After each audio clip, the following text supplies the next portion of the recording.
Lake Effect brings you conversations about what's happening in Milwaukee and the people, places, and organizations that shape the community. This is Lake Effect Spotlight from WUWM, Milwaukee's NPR. College is supposed to be a time of excitement, but what if you're leaving behind your family who don't have legal immigration status in the U.S.?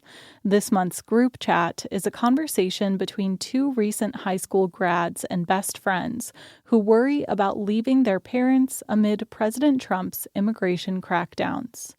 We just graduated a few weeks, and we're going off to college. There's a lot of changes coming, some good ones, some bad ones. What are you most excited for? What I'm most excited for, of course, is getting to start over because obviously since I'm the oldest, I get to be on my own for a little bit, which is also scary, but I'm excited for that because being the oldest, having to carry with so much, so I feel like that time is for me to breathe and be alone for a little bit and know how it is, like the true adult life, you know? What was your family's reaction when you told them that you were going to go a little far away for college? Well, my mom, she was very... me apoyaba mucho, you know, like she didn't stop me from being like, oh, you know, that's too far. But my dad, on the other hand, he was like more afraid. And obviously, since he's undocumented, he was more afraid of what if I go and, you know, I don't come back.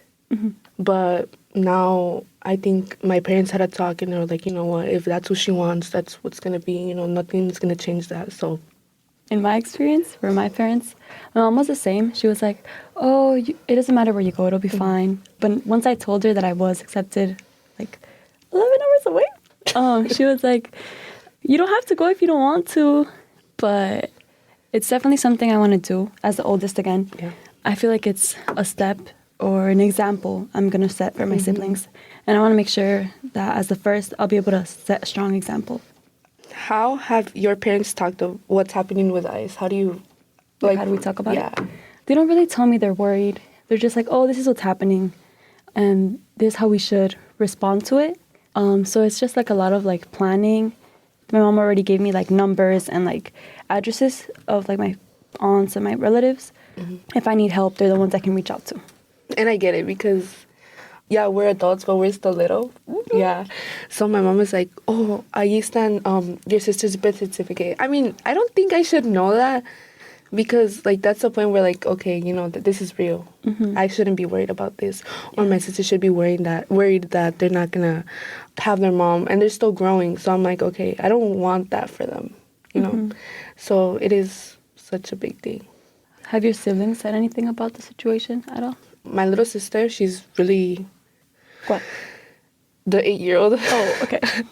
So she didn't know what it was, right? So for me to explain it to her, it was difficult because, you know, she sleeps with me. At night, she's like, Mana, is mommy gonna leave? Yeah. And it's hard, you know, because, like, I lived that. And I didn't want her to see, you know, like the first time Trump was elected, I was scared too.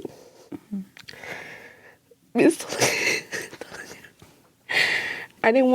was scared for my parents again, and again I'm scared.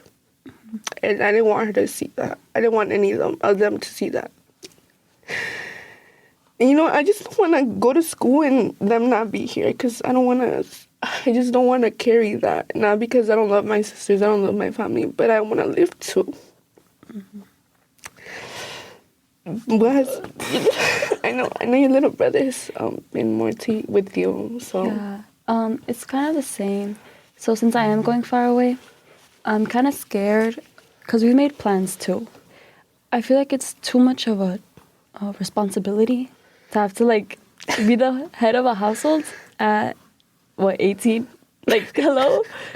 I just think if anything were to happen, I'm going to be so far away that it's going to be so difficult to provide my family with help or like aid in some sort of way or try to help them out. And I'm really scared for that. Like, that's one of the reasons I'm scared to go to college because I'm going to be like gone. And yes, my mom's like, oh, it's a phone call away. But like in the case of an emergency, it's not that easy. It's not that easy. It's really not. And like that's what I hate because I'm glad they're trying not to scare us, but like them not making us like alert of stuff is like scarier because you don't know how they feel and they only want to carry that and you want to try to help them and it's like, oh, why are you not letting me? Right. Yes. And it's just so difficult on me because I want to be there. I want to help her. Like more now because it's like my last moments with them. Yeah. I feel like a necessity to do all of those things. Pero no se deja. Yeah. I don't know, because, like, my mom, recently she started sharing her location. You never know. You never know. So I'm like, oh, ¿ya vienes? Or, like, are you almost here? You know, I'm watching her come home. I'm like, literally 5 minutes. I look at it 5 minutes later, I'm looking at it again. I just want to make sure she's okay. Yeah. Going back a little bit to, like, your responsibilities as the oldest, when you're gone, who do you think, like, your responsibilities will be given to? Well, I think my younger sister, she's going to turn 15. I think she's the one that's going to take the responsibility, especially when my mom has to go. You know, like a little ticket, a parking ticket. I did that. I had to pay for those. I did everything. So I feel like she would have to learn. That's why, like, I'm doing, like, a little run trial before, like, you know, my mom has to do something. Go with her. Help her. She gets frustrated, though. She doesn't like to do it. I'm like, you're going to have to do it. I'm going to leave in like 2 months. Like, we have to learn before I leave. And I think it's like, I get it because me and you, we were the person that our parents helped the most. Yeah. And they didn't have to carry with that responsibility. But now that responsibility is removed from our shoulders and placed on theirs. I know. And I feel kind of bad because I've done it for so long. Yeah. Like, we've done it for so long. Since I was 3? Since I could talk. Literally. No, but my sister, she's going to turn 17. But again, I've done since we were little. Ask her. She knows. And you don't really know. I know. I'm like, okay, Google, how do I do this? For real.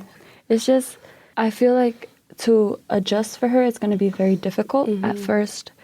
But again, it's not like I'm going to be super far away. She can always call me cualquier cosa. Talking again about high school, we just graduated. Okay. And we got to experience the new administration in our last year, our senior year. So were there any specific like changes or reactions you saw in your last year of high school through this administration? I remember the election. Everybody would leave early to go vote. I went to vote too. It was my first time voting. Yeah. I did see a lot of my friends, you know, go vote. And they had a little I voted sticker. And they show it off to the I was like, yo quisiera. But yeah, I just did see that when he won, a lot of fear set in. A lot of people didn't come to school for a little bit.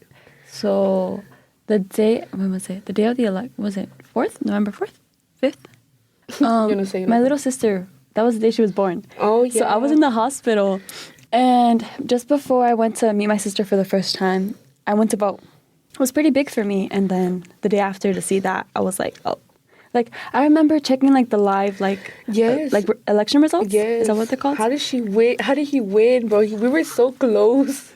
And then school-wise, it was, again, because most of our friends and, like, everybody that could, they did their best to go vote. So a lot of people, I would say, went, like, a lot. To see that much, like, turnout and then get this result is kind of like... A question I have for you. What did it feel like, or like when I decided to make the tarjetas rojas? Oh my gosh. Okay, so before you made them and like were like giving them out to us, I had seen them on like TikTok and like social media, and they were all like, "Oh, now that with the new administration, make sure your parents have these." And I saw this specific TikTok of a teacher making them for like her kindergarten students, and I was like, "Wait, I need to get my hands on these." Yeah. But to my understanding, and I have a couple at home. But it's just like prints out little sheets. They're like really small, like business card size. And it basically lists like the rights that all people should have. But undocumented people should remember that they have, that they shouldn't open the door, right? Open the door, yeah. Open the door, and that unless a warrant is given, they have the right to keep the door closed. And silent. And silent. Yes. They have the right to remain silent. I feel like in those times of like high stress when there's authority figures that are looking for you at your home, you kind of forget that, or like anywhere, because these raids are happening everywhere. So I just wanted to make sure my parents had those. And when I heard you were making those, I was relieved We handed them. I helped you cut them out, right? Yeah. We all cut them out together, and then we made sure all of our friends had them too for their parents. I remember we gave it to our class. Did we have to print more? I think we did. I think we did at the Yeah, end. we did. And then when I got home, my mom has these like little like laminated sheet things, like papers. So I laminated those and I put them in their wallets for both of them. The next day I was like, make sure that you have this with you, that you don't forget it. Yeah. And in case anything happens, show them this. Yeah. When I saw that, I think we didn't go to school that day, the day before, Oh, yeah, right? I think we were off. We were off. But when I saw a lot of TikToks. I saw it on social media, and I was like, I don't have a printer. I don't have nothing. So me and my sisters were put to work. We were writing these down. We wrote them down, and I gave one to my sister, my mom, and my dad. And I was like, I explained it to them, but obviously, they don't care, but they should, actually, like, they really should. But then the next day, I remember I emailed my teacher. I emailed her very last minute. I was like, I think you should print these out for me. Like, I think this would be helpful. Llegamos and they were there and we put them in. Right away, put to work. Mm-hmm. Oh, okay. We've been friends for like a good amount of our high school life. How does it feel that we're leaving? How are we going to keep in touch? We're all going different ways. We are. We're all going to different colleges, which is kind of crazy because I expected some of us to go like together. That's kind of scary. We're all going I our never own thought I ways. was going to leave. No, I didn't think. But I know we'll keep in touch through like social media and stuff like that. Yeah. Our TikTok streak. ¿Cuántos días? Like 300 days? Yeah. 300 days on that TikTok streak. Almost a year. So I know there'll be ways to communicate. Yeah. Since I know you guys really well, I know I won't be scared if you guys don't text me like every single day. Yeah. Like if it's like a monthly checkup thing, like that's what we'll need. And we'll all be busy doing our own things, which I totally understand. So I think it's just going to be change at first because we like talk on a day-to-day basis. It's just going to be a little hard to adapt to a few times a month or stuff like that. I mean, I promise myself too, because I'm that type of person that when I see you anymore, I don't. Please don't forget me. Please don't forget me. I won't. I put you in my college essay. But I think it would be difficult, but I would also understand, like, if you can't reach out, obviously you're going to be living your life. I'm going to be living mine. But, a hi once wouldn't hurt. But, I know that it's not going to be every day. It's going to be hard. Bro, I can hear myself laugh. ASMR. Wait, actually, let's try it out. Okay, ready?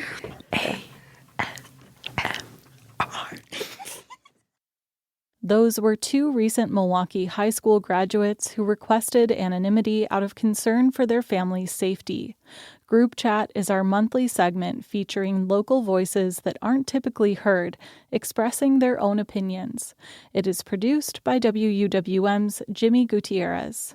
You can find more interviews like this one by visiting wuwm.com/Lake Effect. And while you're there, subscribe to the Lake Effect Spotlight podcast.